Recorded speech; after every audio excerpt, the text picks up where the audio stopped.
इस वीडियो में हम इंडियन एक्सप्रेस न्यूज़पेपर की इंपॉर्टेंट न्यूज़ को एग्जाम के पॉइंट ऑफ व्यू से डिस्कस करेंगे। हेलो एवरीवन, आज डेट है 3 अगस्त 2021 और इंडियन एक्सप्रेस न्यूज़पेपर एनालिसिस में आपका स्वागत है। इस न्यूज़पेपर की पीडीएफ का लिंक नीचे डिस्क्रिप्शन में दिया हुआ है या फिर आप direct Telegram channel volcano IAS academy को सर्च करके वहां से भी पीडीएफ को डाउनलोड कर सकते हो।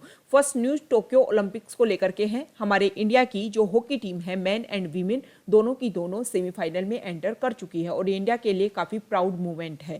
इसमें ये जो हॉकी टीम की जर्नी रही उसमें ओडिशा जो हमारा स्टेट है उसने काफी इंपॉर्टेंट रोल प्ले किया। 2018 से पहले जो हमारी हॉकी टीम है उसको सपोर्ट किया जाता था, स्पॉन्सर किया जाता था सहारा ग्रुप के द्वारा, लेकिन पहली बार 2018 से ये हुआ कि हमारे किसी स्टेट ने हमारे किसी जो गेम है उसको सपोर्ट किया। अगर हम उड़ीसा की बात करें तो उड़ीसा में ना सिर्फ हॉकी के लिए वेल विशर्स हैं, इसके अलावा athletics, field hockey, tennis, rugby union, rugby sevens, association footballs, इन सारे गेम को सपोर्ट किया जाता है उड़ीसा स्टेट के द्वारा। तो एक काफ़ी प्राउड मोमेंट है। टोक्यो ओलंपिक्स पे काफ़ी अच्छी न्यूज़ इंडिया के लिए आई है। नेक्स्ट न्यूज, आसाम और मिजोरम में जो स्ट्रगल देखने को मिल रहा है उसी को लेकर के न्यूज़ है। जो आसाम के सीएम है मिस्टर शर्मा, उन्होंने बोला है कि इसका एक परमानेंट सॉल्यूशन चाहिए और जो परमानेंट सॉल्यूशन है, अगर सुप्रीम कोर्ट इसमें इंटरवेन करना चाहे और इसका परमानेंट सॉल्यूशन देना चाहे तो आसाम को इससे कोई भी परेशानी नहीं है, क्योंकि जो बार बार ये डिस्प्यूट क्रिएट होता है उससे ना सिर्फ दोनों स्टेट के बीच के जो रिलेशन है वो खतरे में गिरते हैं, बल्कि इंडिया की जो सॉवरेनिटी है, इंटीग्रिटी है, उसको भी नुकसान पहुंचता है।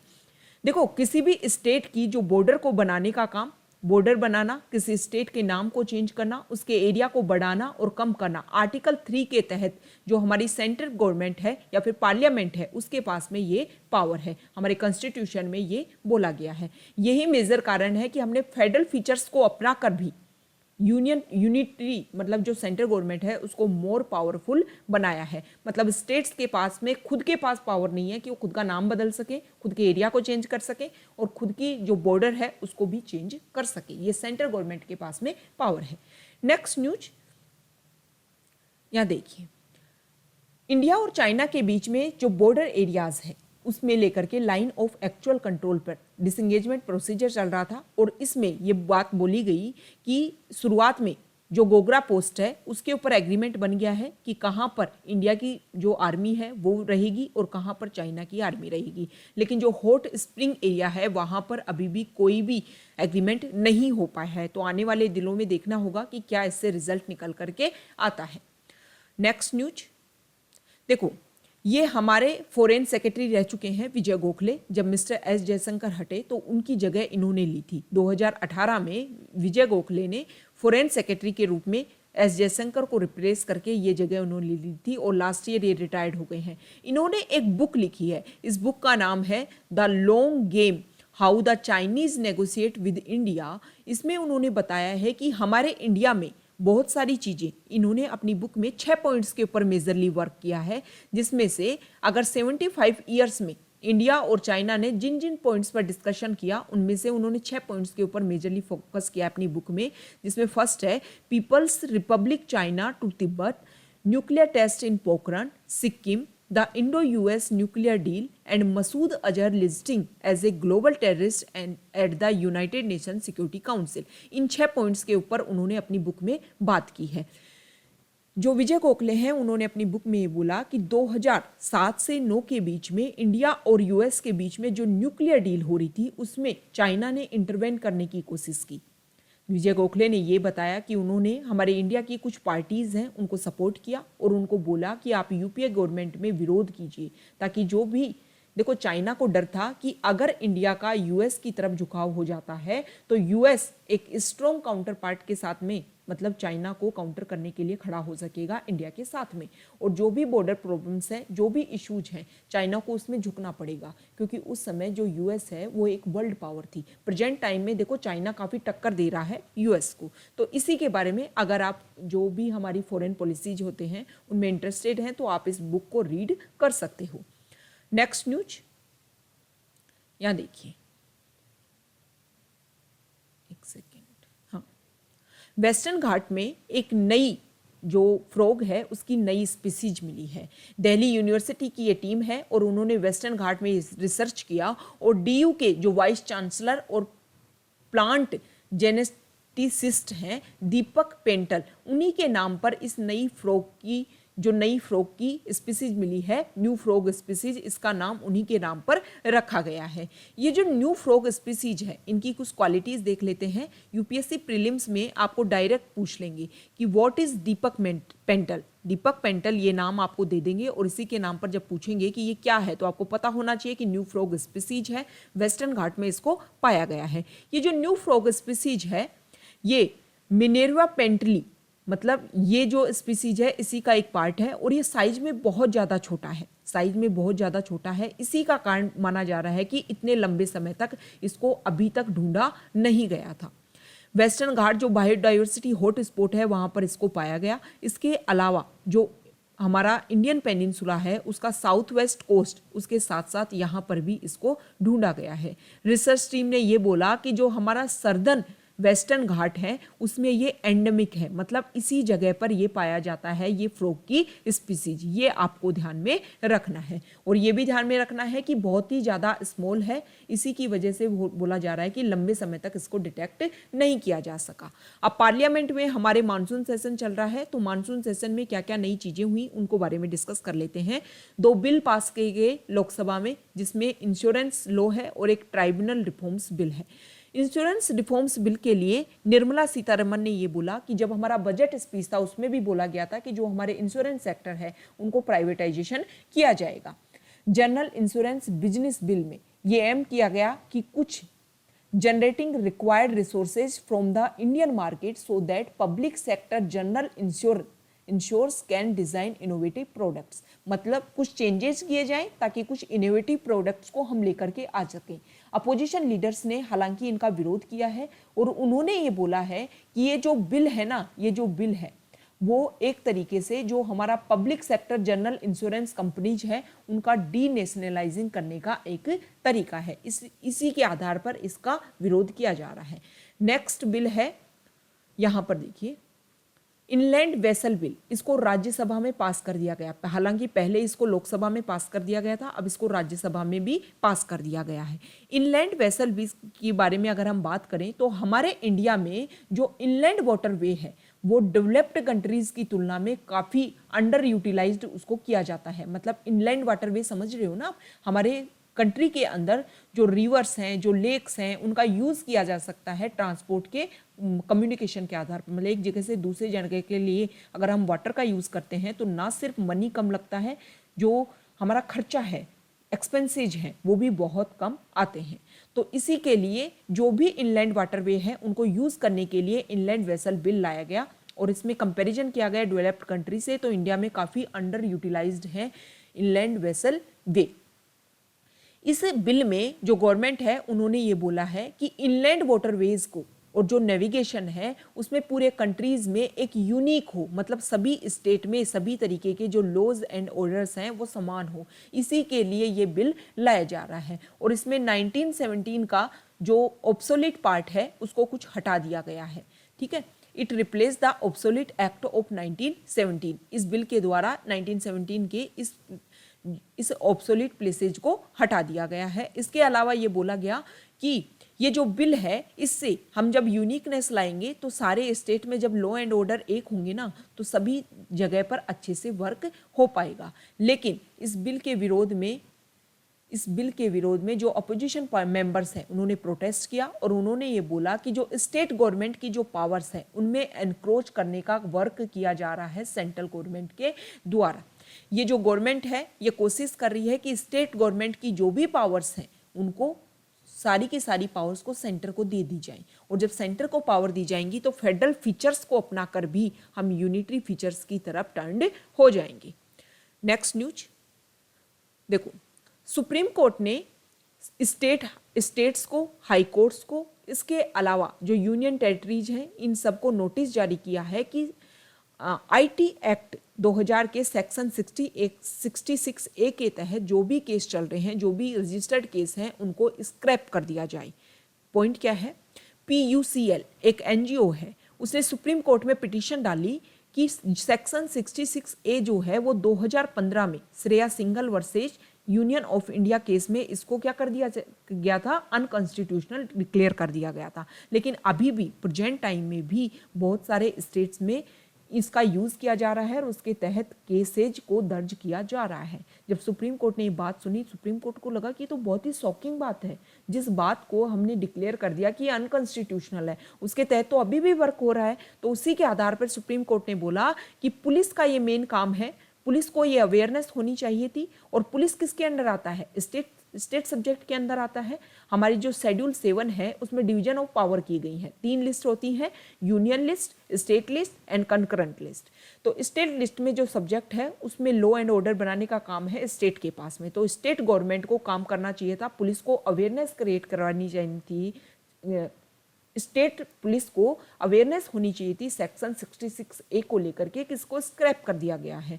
अगर ये काम नहीं किया गया तो मान लो इसमें स्टेट की कमी है, स्टेट की मतलब उसने अपनी कमी दर्शाई, जो भी उनकी अंडर जो भी उनके पास पावर्स आती हैं उनमें उन्होंने अवेयरनेस क्रिएट करने के लिए जो मूवमेंट होता है उसके ऊपर वर्क नहीं किया। तो इसी को लेकर के सुप्रीम कोर्ट ने अपना नोटिस जारी कर दिया है कि सभी स्टेट को, यूटीज को, हाई कोर्ट्स को पता होना चाहिए, जो पुलिस है उनको पता होना चाहिए कि सेक्शन 66A के तहत जो भी केसेज हैं उनको स्क्रैप करो और ये अभी नहीं है, पार्ट नहीं है, इसको अनकॉन्स्टिट्यूशनल डिक्लेयर कर दिया गया है।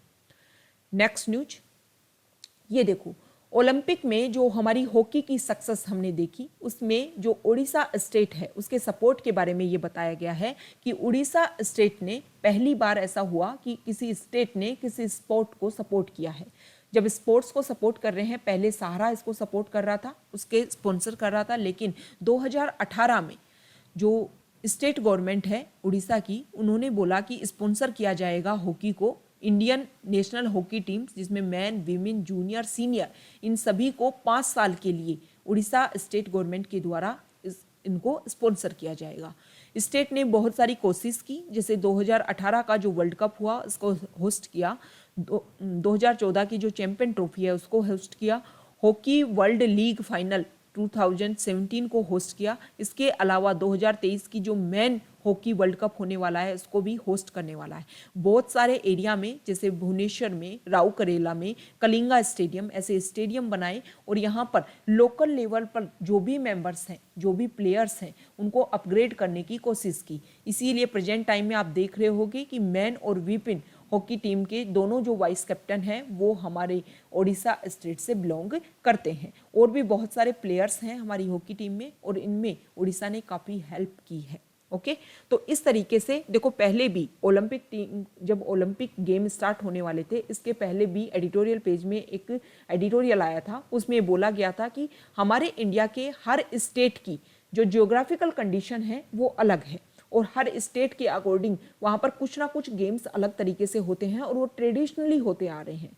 जैसे कि दीपिका कुमारी ने अपनी लाइफ में जो तीरंदाजी है, आर्चरी जो है, उसको देखा और उसी को एज ए गेम उन्होंने अपनाया और वो उसमें काफ़ी अच्छा परफॉर्म भी करती हैं। इसी तरीके से जहाँ पर ट्रेडिशनली जो गेम है उसी को उस स्टेट के द्वारा डेवलप किया जाए और इसमें हम बोल सकते हैं वन स्टेट वन स्पोर्ट्स का जो थीम है उसको इंडिया अपना सकता है, ताकि ओलंपिक्स में जो हमारे इंडिया के लिए मेडल हैं उनकी संख्या काफ़ी बढ़ सके। नेक्स्ट न्यूज एक्सप्लेन पेज से है। देखो, एक्सप्लेन पेज पर 2-3 डाटा आए हैं, 2-3 न्यूज़ आई हैं जिनको अच्छे से बताया गया है। सबसे पहली जो न्यूज़ है वो कोवैक्सीन को लेकर के है। डेल्टा वेरिएंट आया, कोविड की जो सेकेंड वेव इंडिया में आप मान सकते हो कि डेल्टा की वजह से आई। अब डेल्टा वेरिएंट में भी कुछ और वेरिएशन देखने को मिले और डेल्टा प्लस वेरिएंट, तो उसमें एक स्टडी की गई कि कोवैक्सीन, जिसको भारत बायोटेक और ICMR के द्वारा मिलकर के तैयार किया गया, क्या ये डेल्टा प्लस के अकॉर्डिंग वर्क कर पा रही है। मतलब डेल्टा प्लस जो नया वेरिएंट आया है उसके तहत कोवैक्सीन अगर डोज ली जाए तो क्या उसमें काम कर पाएगी, एंटीबॉडीज क्रिएट कर पा रही है। तो इसमें इस स्टडी में बोला गया है, नई जो फाइंडिंग्स है उसमें बात सामने आई है कि हाँ, डेल्टा प्लस के खिलाफ भी कोवैक्सीन जो है वो अच्छे से वर्क कर पा रही है। नेक्स्ट न्यूज यहाँ पर टाइगर को लेकर के है। लास्ट जो वीक है हमने इंटरनेशनल टाइगर डे को सेलिब्रेट किया। अब इससे ज़्यादा इम्पोर्टेंट ये हो जाता है कि बहुत लंबे समय से देखो जो फॉरेस्ट वाला रीजन है वहाँ पर कैमरा ट्रैप लगाए जाते हैं और कैमरा ट्रैप के थ्रू जो भी वहाँ के एनिमल्स हैं उनकी फ़ोटोज़ ली जाती हैं। इन फोटोज़ में माना गया कि ज़्यादातर जो टाइगर जो है वो यूजुअल रेंज होती है कि लगभग 6000 फीट तक, मतलब बिलो 1800 फीट, थिंक कसोली, मतलब यहाँ से 1800 फीट से 1800 फीट से 6000 फीट तक की एक रेंज है जिसमें टाइगर पाए जाते हैं। लेकिन जब कैमरा ट्रैप की फोटो सामने आई तो उसमें बोला गया कि 10,000 फीट तक भी, 11,000 फीट तक भी, 10,000, 9,000 ये जो फीट हैं यहाँ पर टाइगर की जो फोटो है वो ट्रैप की गई। अब ये क्या कारण है कि टाइगर जो है वो इतनी ऊंचाई पर क्यों जा पा रहे हैं? तो इसके कुछ कोजेज बताए गए हैं। कोजेज बताने का एक कारण तो ये है कि देखो बाई चांस भी वो यहाँ पर जा सकते हैं, ऐसा नहीं है कि ये मान लिया जाए कि इतनी ऊंचाई पर वो रहने लग गए हैं, क्योंकि देखो जिनके ऊपर ये डिपेंडेंट रहते हैं ना वो इतनी ऊंचाई पर नहीं रहते, उसके लिए इनको नीचे आना ही पड़ेगा। ओके, तो हो सकता है कि कुछ टाइगर्स रोमिंग करते हुए वहां तक चले गए हों, लेकिन वापस उनको जो उनका यूजुअल रेंज है वहां पर आना पड़ेगा। ये फर्स्ट पॉइंट है। दूसरा पॉइंट आप ये बोल सकते हो कि क्लाइमेट चेंज की वजह से जो हायर एल्टीट्यूड्स हैं वहाँ पर भी जो ठंड है, कोल्ड जो है वो कम हो गई है, मतलब टेम्परेचर जो है वो इंक्रीज हो गया है, जिसकी वजह से जो टाइगर्स हैं वो इजीली वहाँ पर रह पा रहे हैं। इसीलिए अलग अलग एरिया में इनकी फ़ोटो यहाँ पर देखने को मिली है। ओके, तो ये मेजर कारण हो सकता है कि क्लाइमेट चेंज की वजह से आप देख पा रहे हो क्या क्या कंसर्न देखने को मिल रहा है।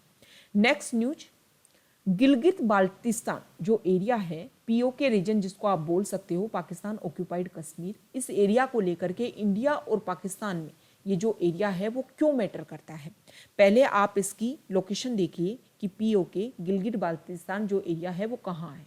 ये हमारा जम्मू एंड कश्मीर है, हालांकि अब इसको 2 यूटी में बांट दिया गया है, जम्मू एंड कश्मीर एंड लद्दाख।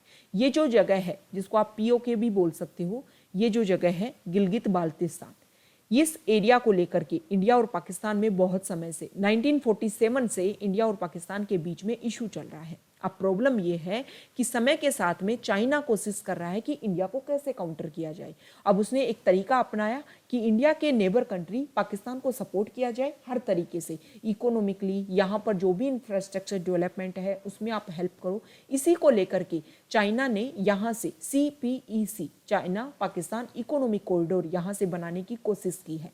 और इसी को लेकर के इंडिया बार बार कंसर्न उठाता रहता है कि ये जो एरिया है वो डिस्प्यूटेड एरिया है, इसमें आप इस तरीके के जो भी इनिशिएटिव हैं, जो भी आपका डेवलपमेंट प्रोजेक्ट है, उनको आप इम्प्लीमेंट नहीं कर सकते हो क्योंकि डिस्प्यूटेड एरिया है। अब इसी को लेकर के जो पाकिस्तान है उसने इस एरिया को अपने प्रोविंसेस डिक्लेयर करने की कोशिश कर दी है, ताकि चाइना ने उनको बोला है कि आप इसको अपना प्रोविंसेस डिक्लेयर कीजिए। जब तक आप इसको अपना प्रोविंसेस डिक्लेयर नहीं करेंगे, अगर हम यहाँ पर कुछ भी डेवलपमेंट करते हैं तो उसमें बाद में हो सकता है कि UN इसको लेकर के एक प्रॉब्लम क्रिएट कर दे। तो जो पाकिस्तान है वो इसको अपना प्रोविंस डिक्लेयर कर रहा है, इसीलिए ये दोबारा से न्यूज़ में है। अब यहाँ पर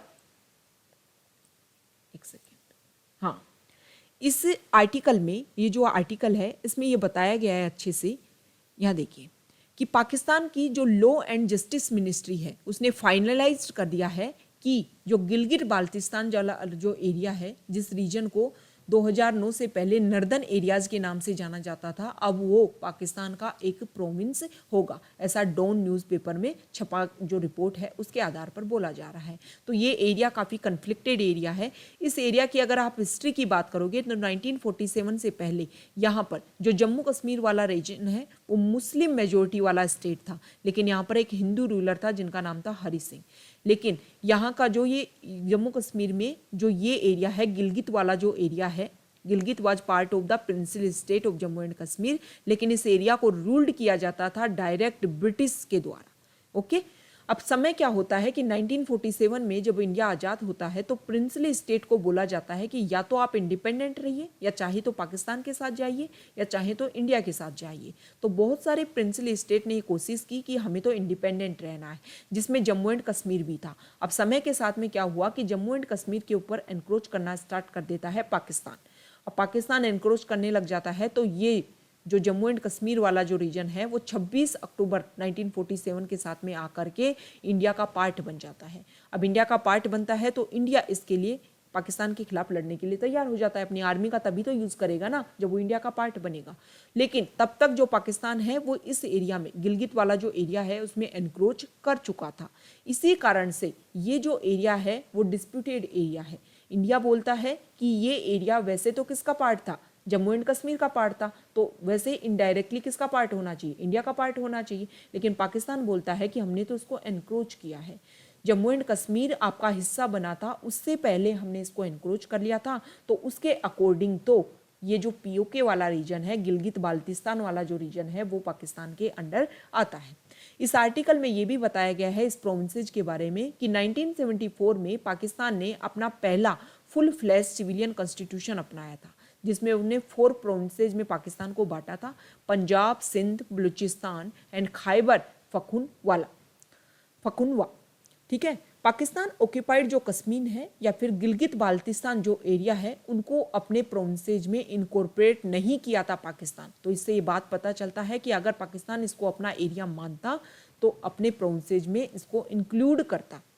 बाद में क्या होता है, इसका मेन रीजन पाकिस्तान पता है क्या देता है, पाकिस्तान बोलता है कि उस समय ये जो इशू है वो यूएन में चल रहा था और यूएन ने जो भी इसमें अपनी बात बोली उसको समझाए बिना, उसको अपनाए बिना हम इसको अपना क्या नहीं बनाना चाहते थे, अपना पार्ट नहीं बनाना चाहते थे। मतलब यूएन के प्रति अपनी रिस्पेक्ट दिखाते हुए पाकिस्तान ने जो पीओके वाला रीजन है उसको अपना पार्ट नहीं बनाया।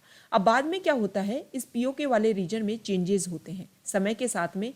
ये जो 1975 में पीओके गोट इट्स ओन कॉन्स्टिट्यूशन, ये जो पीओके वाला रीजन है खुद का कॉन्स्टिट्यूशन बनाता है। ये जो कॉन्स्टिट्यूशन है नॉर्दर्न एरियाज के ऊपर कॉन्स्टिट्यूशन रहता है, खुद का ऑटोनोमस अपने आप को गवर्न करता है। लेकिन इनडायरेक्टली अगर आप देखें तो इस्लामाबाद के द्वारा ही ये गवर्न होता है। अब धीरे धीरे और ज़्यादा चेंजेस करने की कोशिश की जाती हैं और इसी चेंजेस में अब ये बोला जा रहा है कि इस एरिया को पाकिस्तान का अपना एरिया डिक्लेयर कर देना चाहिए।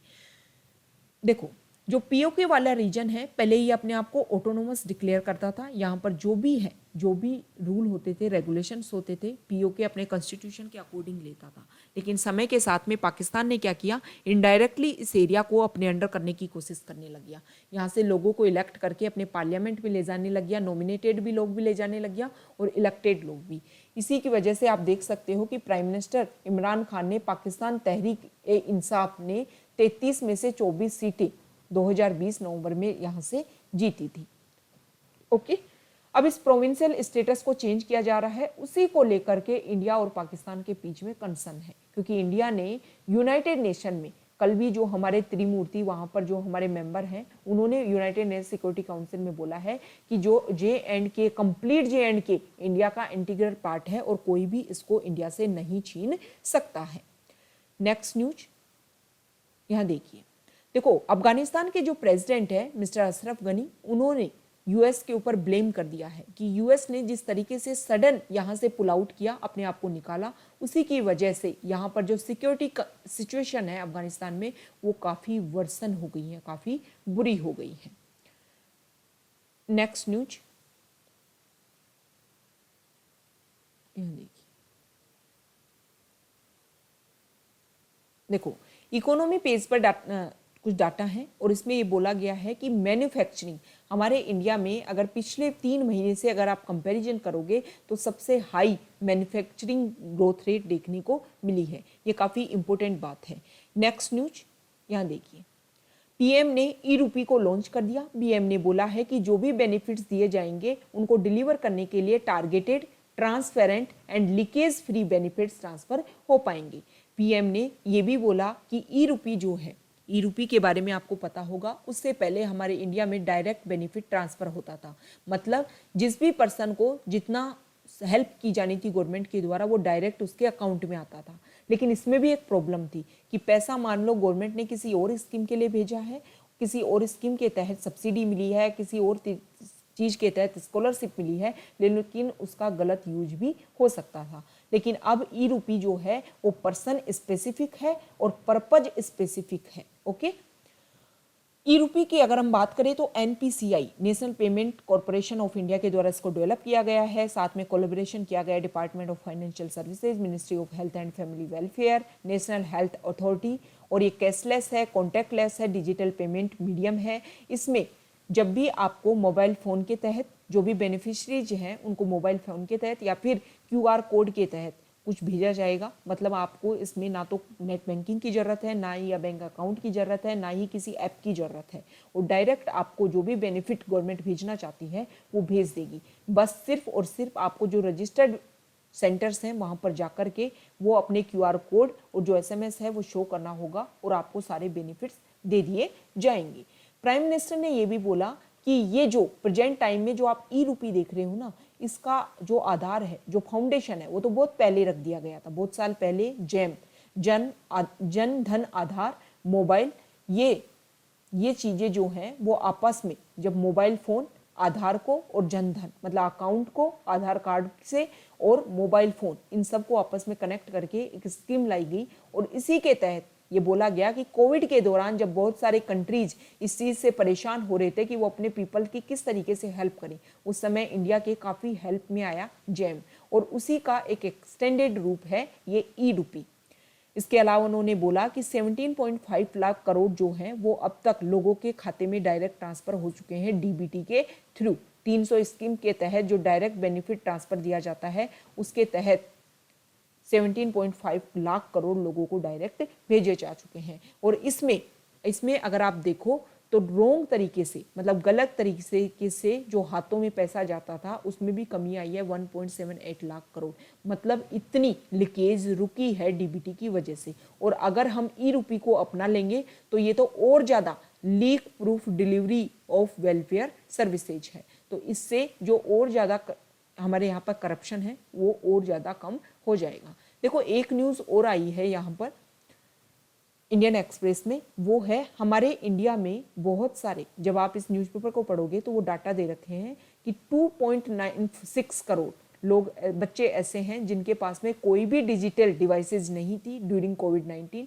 तो इससे आप पता लगा सकते हो। और सबसे फर्स्ट नंबर पर इसमें बिहार आया है। बिहार में जो बच्चे हैं उनके पास में डिजिटल डिवाइसेज की जो एब्सेंस थी वो सबसे ज़्यादा थी। अब जब डिजिटल डिवाइसेज ही नहीं है, कोविड के दौरान जो एजुकेशन है वो ऑनलाइन दी गई, तो उन बच्चों को एजुकेशन कैसे अवेल हो पाएगी। और जब एजुकेशन ही अवेल नहीं हो पाई तो वो बच्चे तो जो एक नॉर्मल जो एक दौड़ चल रही है उसमें 2 ईयर्स अपने आप को लैग पाएंगे। और जब लैग पाएंगे, जब वो सबके बराबर कंप्लीट तरीके से इक्वल तरीके से नहीं खड़े हो पाएंगे तो एजुकेशन छोड़ने पे मजबूर होंगे। एजुकेशन छोड़ेंगे तो जो बाल शोषण है, बाल मजदूरी है, वो ज़्यादा एरिया बढ़ेगा। तो ये आज का हमारा डिस्कशन था। ओके।